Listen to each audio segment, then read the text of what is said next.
What's good, YouTube? It's your boy Zell back with another video, and this video gonna be about combat and combat sports. This one is I'm gonna talk about 3 fights. I know I'm kind of late on one of the fights, but I made a video on it, and I want to get back to that video that I made on it. This one, so I'm gonna start it off with that one first. I saw two others too I want to talk about, but they some celebrity type things. I ain't the first fight. This the Charles Oliveira fight, man. The, Now I know in my vid I said I believe Charles will win, but I also said that Islam Makhachev got a chance to win this fight. Like if anybody can beat him, it's him. I be saying these things, but I thought more than likely Charles would win. That's all he showed me up to that point. Like his fight with Dustin, he was in bad shape. Dustin was rocking him. I mean, rocking him, setting him down.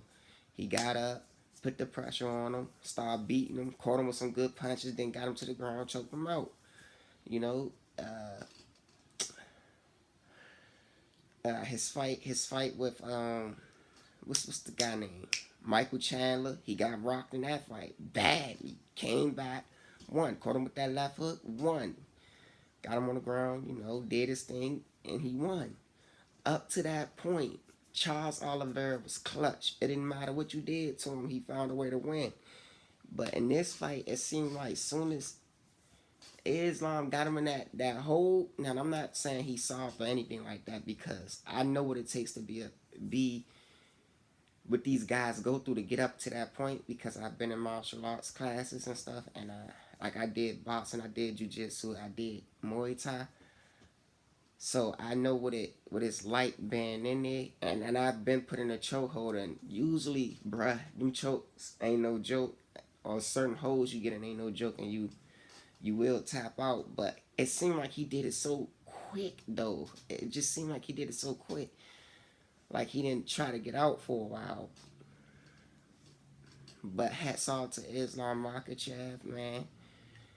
I think he's going to be a great champion. And hopefully I do think Charles should get a rematch, because, come on, man. He went through that win streak and he defended the belt. What was that, twice? I believe he should get his shot, and I believe that hopefully he can do something better than last time. But in the second fight, I don't know who I would pick. I think I probably would go Islam again, because I don't see Charles. If Islam get him down there, I don't think Charles can deal with it. Now let's get to the other fights, right? Did y'all see that Gibb versus Austin Mcbroom fight? That was crazy.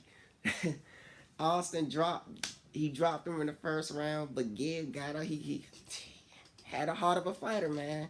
He got up, started landing some good punches on him in the second round, and then in the third, that's when I knew he had him in the third, because Austin, right, he was throwing his punches correct. He was throwing his punches right, but he was leaving his chin up in the air when he threw it. He was overreaching, and Gibb started to capitalize on that. Like when he hit him with the right hand, he hit him with his left too, and he dazed him. Then when he started to drop Austin, then when he got him that second time in the third round, he dropped him twice. I was like, yeah, I don't think Austin catching up. Then the fourth came, and he dropped Austin again. I was like, wow. I'm like, okay, this is about to be over. I see this ending real badly for Austin. Then he dropped him again. I was like, yeah, this is curtains. It's curtains. He never gonna catch up. Really, after the third one, after the second one, after the second one, I knew he wasn't gonna quite be right again for the rest of that fight. Gibb took advantage of Austin's, I would say, lack of experience, or his missing of his fundamentals.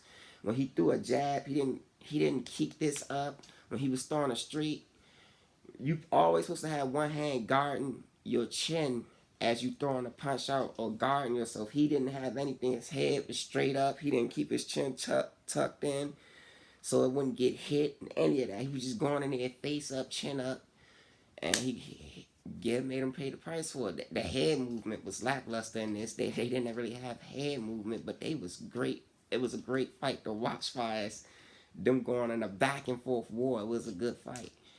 And hats off to Gibb, man. Hats off to Austin too, because Austin, it took a true heart of a fighter too to just keep getting up. He just kept getting up.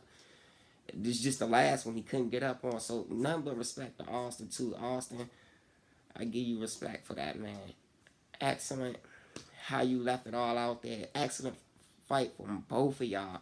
I would like to see Austin improve on his head movement and when he throw punches, defending himself correctly as he throw those punches. I think that's the next thing he need to work on. He get that down, he'll be good. On to the next fight. Jake Paul and Anderson Silva. I watched that. I watched Jake Paul versus Anderson Silva yesterday. That fight was pretty cool, man. It was alright, but I ain't like it like that because like it was certain parts that got stale because Anderson would stop throwing. I'm like, man, like he would wait all the way till like it's 40 seconds left or 30 seconds left to start throwing. And when he would start throwing, he would flurry Jake and it would get Jake a little flustered. But hats off to you, Jake. You kept that volume out there, bro. You did something that my boxing coach had told me. He said always keep a jab out at all times. And Jake did that. He kept a jab out there and he was punching at the body. And he threw a lot of volume punches. His overhands, like you could see that coming though. I think he should get a little better with that as it go on. I would like to see Jake fight KSI though.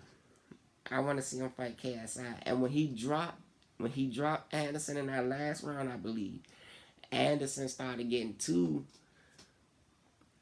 happy, too gun happy. What's the trigger happy? He was getting too trigger happy, throwing them punches out there like that. And Jake caught me, hit him with that good punch, put him down.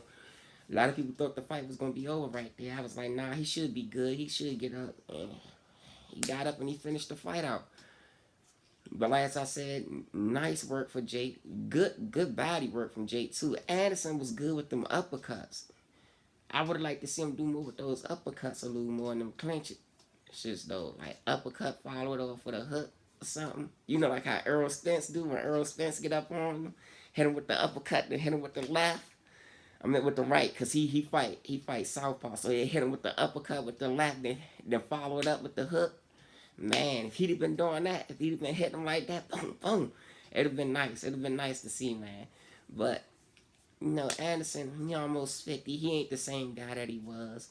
A lot of people said he was going to knock him out. I watched this one guy vid. He said he was a huge fan, and he was a Jake Paul hater. He was like, I want to see Jake get knocked out, but Anderson ain't the one that's going to do it. Jake an a-hole, he this, he that. When it comes to what I feel about a person, I don't really care when they step into that ropes. I just want to see a good fight, man. And it was good enough. It was enough to keep my attention on it. But as I said, certain parts of that fight got real dry. Man, if you like this video, like, share, and subscribe. I'll be back with more. I'll catch y'all later. Alright, man. Peace.